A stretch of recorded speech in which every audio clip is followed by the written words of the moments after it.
कहानी की शुरुआत में हमें एक छोटे से बच्चे को दिखाया जाता है जिसका नाम सरू है। उसके पास उसका बड़ा भाई गुड्डू आता है जो उसे अपने साथ कोयला चोरी करने के लिए लेकर चला जाता है। दरअसल दोनों भाई एक बहुत ही गरीब परिवार से होते हैं।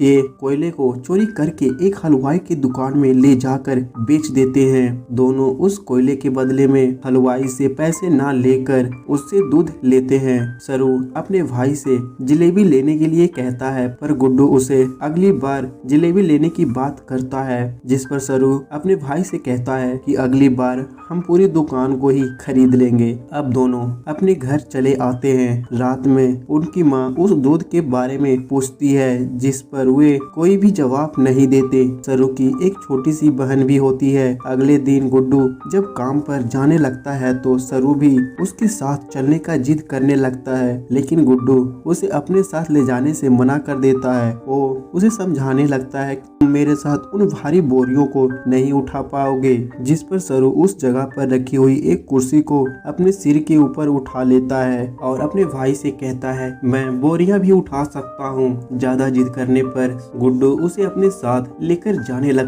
सरू अपने भाई के साथ चलते चलते रास्ते में ही सो जाता है तो गुड्डू सरू से कहता है कि मैंने तुम्हें मना किया था कि तुम अभी छोटे हो। खैर अब तुम आ ही गए हो तो तुम यहीं रेलवे स्टेशन पर ही सो जाओ और जब तक मैं काम समाप्त करके ना आ जाऊं तुम यहाँ से कहीं मत जाना। गुड्डू के जाते वक्त सरू कहता है कि आते वक्त आप मेरे लिए 1000 जलेबियां लेते आना। खैर अब काफी रात बीत चुकी थी। सरू की जब नींद खुलती है तो वह देखता है कि पूरा रेलवे स्टेशन खाली है, तो सरू डरकर एक ट्रेन में जाकर सो जाता है। कुछ देर पर वह ट्रेन रात में ही खुल जाती है। जब सुबह सरू की आँख खुलती है तो वो भागता हुआ दरवाजे के पास जाता है, लेकिन दरवाजा लॉक हो चुका था। अब सरू रोते हुए अपने भाई गुड्डू को आवाज लगाता है, लेकिन उसकी मदद करने वाला वहाँ पर कोई नहीं था। अब 3 दिन इसी तरह बीत चुके थे। ट्रेन एक स्टेशन के पास आकर रुकती है। सरू भागता हुआ दरवाजे के पास जाता है और कई सारे लोग उस ट्रेन में चढ़ जाते हैं। सरू किसी तरह ट्रेन से नीचे उतरकर अपने भाई गुड्डू को ढूंढना शुरू कर देता है। वो कई सारे लोगों के पास जाकर अपने गांव गणेश तले के बारे में बताता है, लेकिन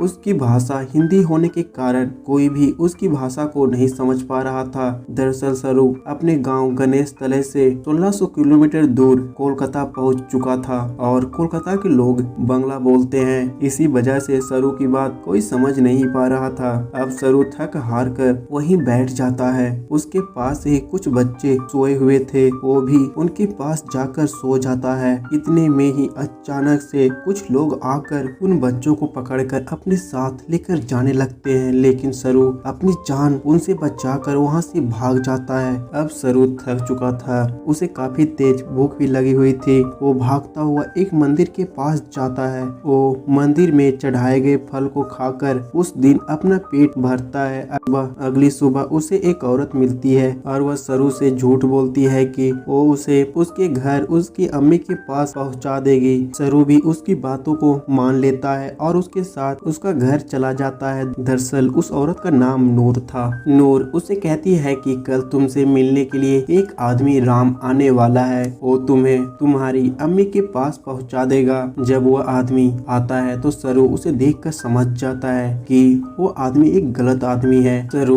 मौका पाकर नूर के भी घर को छोड़कर भाग जाता है। कभी कभी सरू को अपनी अम्मी की भी याद आती रहती थी कि वह किस तरह से अपनी अम्मी के साथ खुशी से रहता था। इसी तरह अब 2 महीने बीत चुके थे। सरू अब कचरे को चुनकर अपना पेट भरता था। एक बार सरू एक रेस्टोरेंट में बैठे हुए आदमी को देखकर उसकी नकल कर रहा था। उस व्यक्ति को सरू पर तरस आ जाती है। वो उसके पास जाकर उसे कुछ खाने के लिए दे देता है। वो उसे उसके घर का भी पता पूछता है, लेकिन सरू उसे बस अपने गांव का नाम गणेश तले बताता है। इसके बाद वो आदमी उसके परिवार का पता लगाने के लिए उसे पुलिस स्टेशन लेकर चला जाता है। पुलिस सरू की रिपोर्ट को लिखकर उसे अनाथ आश्रम भेज देती है। अब 1 साल बीत चुके थे, लेकिन सरू की परिवार का अभी भी कोई पता नहीं चला था। इसके बाद इंग्लैंड के 2 कपल जॉन और सरू को एडॉप्ट कर लेते हैं और उसे अपने साथ इंग्लैंड लेकर चले जाते हैं। सरू ने भी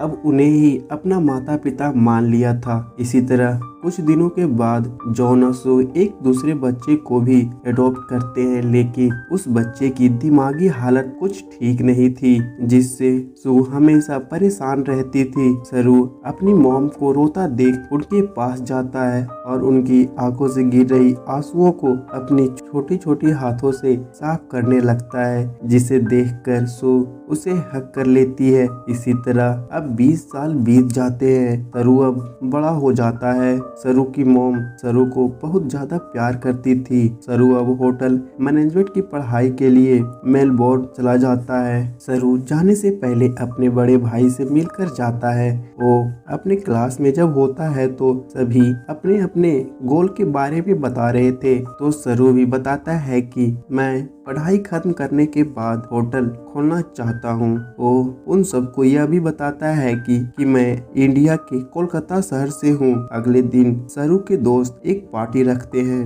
दरअसल उसके कई सारे दोस्त इंडियन होते हैं, इसीलिए उन्होंने इंडियन फूड बना रखे थे। सरू जब पानी पीने के लिए किचन में जाता है तो उसे किचन में जलेबियां दिखती है, जिसे देखकर उसे अपने भाई गुड्डू की याद आने लगती है कि किस तरह वो अपने भाई से जलेबियां मांगा करता था। अपने भाई के साथ बिताई गई बातों को सोचकर उसकी आंखों में आंसू आ जाती है। इसके बाद वो अपने दोस्त के पास जाता है और उन्हें बताता है कि मैं कोलकाता से नहीं हूँ, मैं एक गणेश तले छोटे से गांव से हूँ।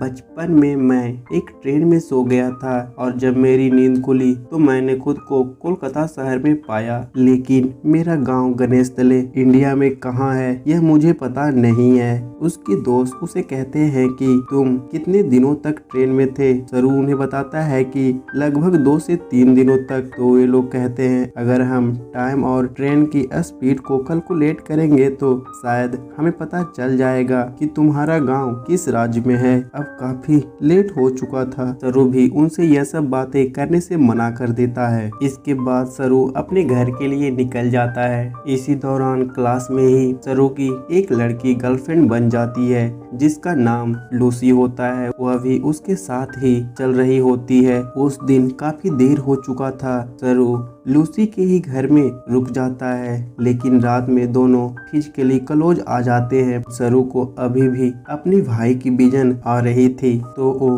अपने दोस्त के बताए गई तरीके को कैलकुलेट करके मैप पर अपने गांव को ढूंढना शुरू कर देता है, लेकिन उसे मैप पर ज्यादा कुछ पता नहीं चल पाता। अब सरू को लूसी के साथ रिलेशनशिप के 2 साल हो चुके थे, लेकिन उसे अब भी अपने भाई का विजन आ रहा था, जैसे कि वह अपने भाई सरू को कह रहा हो कि माँ तुम्हारी घर पर इंतजार कर रही है। सरू अपने गांव को ढूंढने में इतना बिजी हो जाता है कि लूसी के साथ उसका रिलेशनशिप भी अब कमजोर पड़ने लगा था। कई दिनों के बाद सरू को लूसी मिलती है। वो उसे समझाने लगती है कि तुम्हारी मॉम की तबीयत बहुत खराब है और वो तुम्हें काफी मिस करके रोती रहती है। लूसी की बातें सुनकर सरू अपने मॉम से मिलने के लिए चला जाता है। सरू को लगता था कि उसकी मॉम कभी भी माँ नहीं बन सकती थी, इसीलिए उन्होंने सरू को अडॉप्ट किया, लेकिन ऐसा नहीं था। वो सरू को बताती है कि मैं माँ बन सकती थी,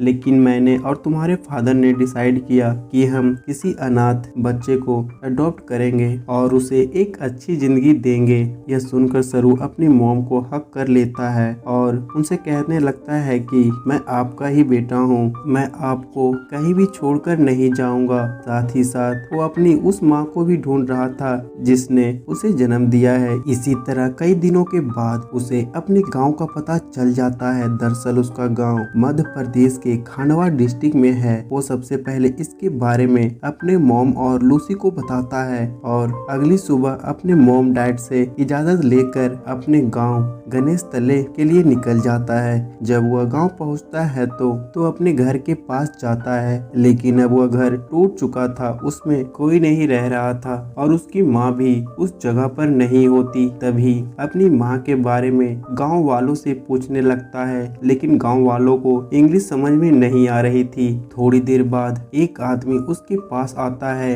वो सरू की बातों को समझ सकता था। वो सरू को अपने साथ लेकर जाता है। थोड़ी दूर चलने पर उसकी माँ को पता चल जाता है कि उसका बेटा सरू आया है। दरअसल बचपन में सरू के सिर पर एक चोट लगी थी, जिसकी निशान अब भी सरू के सिर पर होती है, जिस वजह से उसकी माँ उसे आसानी से पहचान लेती है। सरू भी उस माँ को देखकर काफी खुश होता है जिसने उसे जन्म दिया था। वो उसके पास जाकर उसे हक कर लेता है। उसकी माँ भी उसे चूमने लगती है। इसके बाद वो अपनी बहन से मिलता है, जो अब काफी बड़ी हो गई थी। सरू अपनी माँ से अपने बड़े भाई गुड्डू के बारे में पूछता है, तो उसे पता चलता है कि उसी रात गुड्डू की मौत ट्रेन से कटकर हो गई थी। पर उसकी माँ को अभी भी लगता था कि उसका छोटा बेटा सरू जरूर वापस आएगा, इसीलिए आज तक उन्होंने अपने गांव को नहीं छोड़ा था। और इसी सीन को दिखाते हुए ये कहानी समाप्त हो जाती है। अगर आपको कहानी पसंद आई हो तो चैनल को सब्सक्राइब और वीडियो को लाइक जरूर करके जाएं। मैं मिलता हूँ आपसे अगले वीडियो में। फिलहाल के लिए बाय बाय।